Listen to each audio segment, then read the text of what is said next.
Throughout this Easter season, we are going to be guided in our reflections upon the Word by one of the most distinctive witnesses of the early church, by which I mean the testimony that is found in the book of the New Testament that we know as 1 John. This letter, along with the two other letters of John and the Gospel of John, reflects the experience of a community of believers gathered around the disciple of Jesus who is described throughout the Gospel as the disciple whom Jesus loved, and so known as the community of the beloved disciple. It was a community, a fellowship, a koinonia that was formed after the resurrection by people committed to making their life together, their fellowship, the living expression of a new reality, of a world that had been utterly transformed. This new reality was not something that they had merely heard about or longed for, but in the words of 1 John, it was something that they had heard with their own ears, seen with their own eyes, and touched with their own hands. A reality that they not only knew about, but had actually experienced and were determined to live out together. It's altogether fitting, then, that today we should pause to reflect upon a similar moment in our own history, and in particular upon the life and work of the late Reverend Dr. Martin Luther King, the 50th anniversary of whose death, frankly, whose murder, was observed this past Wednesday. Now, the civil rights struggle of the 1950s and 60s in the United States is well documented in the history books. But for some of us here today, it's not just history. It's not something we just learned about in school, or read about in the newspaper, or watched unfold in some distant place on TV. But is instead events that we heard with our own ears, and saw with our own eyes, and touched with our own hands. Events which shaped the course of our lives. Events which are still shaping the course of our lives. Events we remember as if they had happened yesterday. Dr. King was killed on the late afternoon of Thursday, April the 4th, 1968, in Memphis, Tennessee, which, as I think all of you know, is my hometown. I was a junior in high school at the time. People talk about remembering exactly where they were when they heard the news of President Kennedy's assassination. Well, I remember exactly where I was when one of my customers told me on my paper route what had happened. I still remember the words that she said that day. And though I didn't know it at the time, my life changed. Not only because of his tragic death, but the events leading up to that day, and even more the events in the months that followed, all played a significant role in shaping my life, and certainly determining my decision to become a minister. And those events have continued to shape the social context in which my entire pastoral career has taken place, and remains the single greatest challenge facing this nation even still today. Whether in fact we do or do not hold these truths to be self-evident, that all men and women are created equal and endowed by their Creator with certain inalienable rights. whether we believe that or not. Today we are going to hear members of this congregation read one of the most famous expressions of Dr. King's vision of a beloved community. The speech, the sermon actually, which he delivered on the steps of the Lincoln Memorial on August the 28th, 1963. A vision, a dream, a prophetic call, for which 5 years later he would give his life. Let us now hear those words. I have a dream. I'm happy to join you today in what will go down in history as the greatest demonstration for freedom in the history of our nation. 50 years ago, a great American in whose symbolic shadow we stand today signed the Emancipation Proclamation. This momentous decree came as a great beacon light of hope to millions of Negro slaves who had been seared in the flames of withering injustice. It came as a joyful daybreak to end the long night of our captivity. But 100 years later, the Negro still is not free. 100 years later, the life of the Negro is still sadly crippled by the manacles of segregation and the chains of discrimination. 100 years later, the Negro lives on a lonely island of poverty in the midst of a vast ocean of material prosperity. 100 years later, the Negro is still languished in the corners of American society and finds himself an exile in his own land. And so we've come here today to dramatize a shameful condition. In a sense, we've come to our nation's capital to cash a check. When the architects of our republic wrote the magnificent words of the Constitution and the Declaration of Independence, they were signing a promissory note to which every American was to fall heir. This note was a promise that all men, yes, black men, as well as white men, would be guaranteed the unalienable rights of life, liberty, and pursuit of happiness.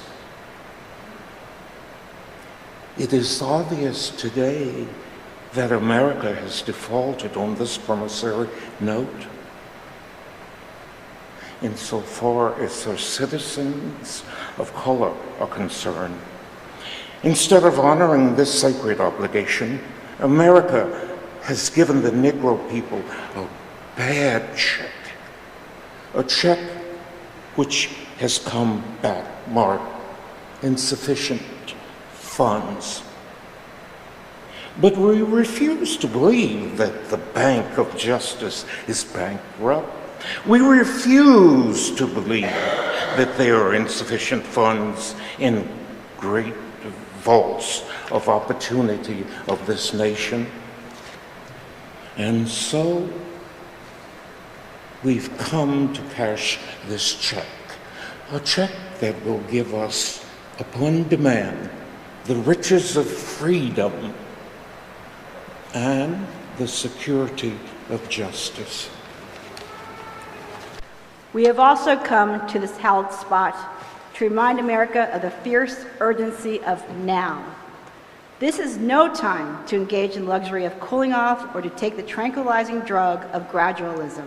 Now is the time to make real the promises of democracy. Now is the time to rise from the dark and desolate valley of segregation to the sunlit path of racial justice. Now is the time to lift our nation from the quicksands of racial injustice to the solid rock of brotherhood. Now is the time to make justice a reality for all of God's children. It would be fatal for the nation to overlook the urgency of the moment. This sweltering summer of the Negro's legitimate discontent will not pass until there is invigorating autumn of freedom and equality.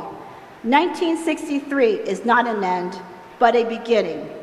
And those who hope that the Negro needed to blow off steam and will now be content will have a rude awakening if the nation returns to business as usual. And there will be neither rest nor tranquility in America until the Negro is granted citizenship rights. The whirlwinds of revolt will continue to shake the foundations of our nation until the bright day of justice emerges. But there is something that I must say to my people, who stand on the warm threshold which leads into the palace of justice. In the process of gaining our rightful place, we must not be guilty of wrongful deeds. Let us not seek to satisfy our thirst for freedom by drinking from the cup of bitterness and hatred. We must forever conduct our struggle on the high plane of dignity and discipline. We must not allow our creative protest to degenerate into physical violence. Again and again, we must rise to the majestic heights of meeting physical force with soul force. The marvelous new militancy which has engulfed the Negro community must not lead us to a distrust of all white people. For many of our white brothers, as evidenced by their presence here today, have come to realize that their destiny is tied with our destiny. And they have come to realize that their freedom is inextricably bound to our freedom. We cannot walk alone. And as we walk, we must make the pledge that we shall always march ahead. We cannot turn back. There are those who are asking the devotees of civil rights, when will you be satisfied? We can never be satisfied as long as the Negro is the victim of the unspeakable horrors of police brutality. We can never be satisfied as long as our bodies, heavy with the fatigue of travel, cannot gain lodging in the motels of the highways and the hotels of the cities. We cannot be satisfied as long as the Negro's basic mobility is from a smaller ghetto to a larger one. We can never be satisfied as long as our children are stripped of their selfhood and robbed of their dignity by signs stating, "For whites only." We cannot be satisfied as long as a Negro in Mississippi cannot vote and a Negro in New York believes he has nothing for which to vote. No, no, we are not satisfied. And we will not be satisfied until justice rolls down like waters and righteousness like a mighty stream. I am not unmindful that some of you have come here out of great trials and tribulations. Some of you have come fresh from narrow jail cells. And some of you have come from areas where your quest for freedom left you battered by storms of persecution and staggered by the winds of police brutality. You have been the veterans of creative suffering. Continue to work with the faith that unearned suffering is redemptive. Go back to Mississippi. Go back to Alabama. Go back to South Carolina. Go back to Georgia. Go back to Louisiana. Go back to the slums and ghettos of our northern cities, knowing that somehow this situation can and will be changed. Let us not wallow in the valley of despair, I say to you today, my friends. And so even though we face the difficulties of today and tomorrow, I still have a dream. It is a dream deeply rooted in the American dream, I have a dream that one day this nation will rise up and live out the true meaning of its creed. We hold these truths to be self-evident, that all men are created equal.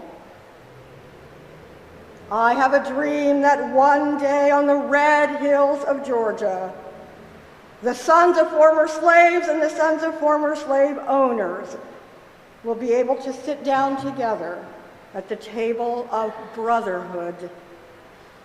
I have a dream that one day, even the state of Mississippi, a state sweltering with the heat of injustice, sweltering with the heat of oppression, will be transformed into an oasis of freedom and justice.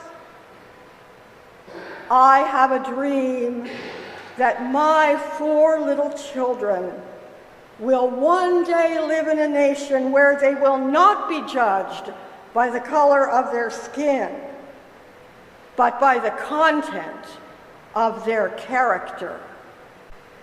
I have a dream today.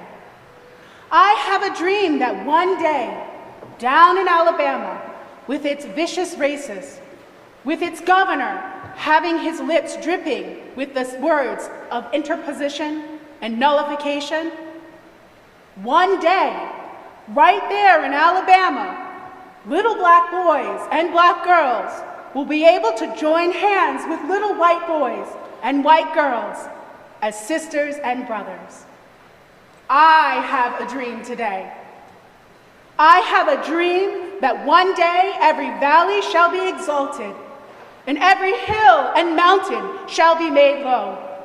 The rough places will be made plain, and the crooked places will be made straight, and the glory of the Lord shall be revealed, and all flesh shall see it together. This is our hope, and this is the faith that I go back to the South with. With this faith, we will be able to hew out of the mountain of despair a stone of hope. With this faith, we will be able to transform the jangling discords of our nation into a beautiful symphony of brotherhood.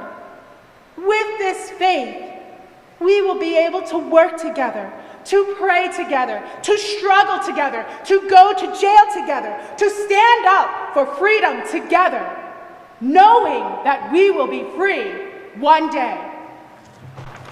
And this will be the day. This will be the day when all of God's children will be able to sing with new meaning. My country, 'tis of thee, sweet land of liberty, of thee I sing. Land where my fathers died, land of the pilgrim's pride, from every mountainside, let freedom ring. And if America is to be a great nation, this must become true. And so let freedom ring from the prodigious hilltops of New Hampshire. Let freedom ring from the mighty mountains of New York. Let freedom ring from the heightening Alleghenies of Pennsylvania. Let freedom ring from the snow-capped Rockies of Colorado. Let freedom ring from the curvaceous slopes of California. But not only that. Let freedom ring from Stone Mountain of Georgia. Let freedom ring from Lookout Mountain of Tennessee. Let freedom ring from every hill and molehill of Mississippi. From every mountainside. Let freedom ring. And now I invite you to stand and with me read the concluding words of this speech.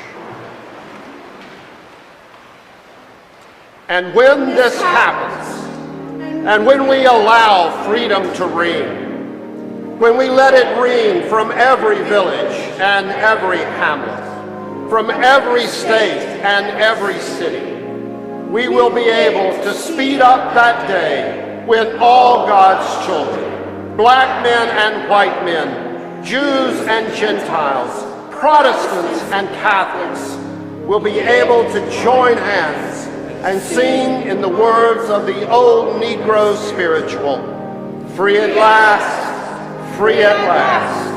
Thank God Almighty, we are free at last.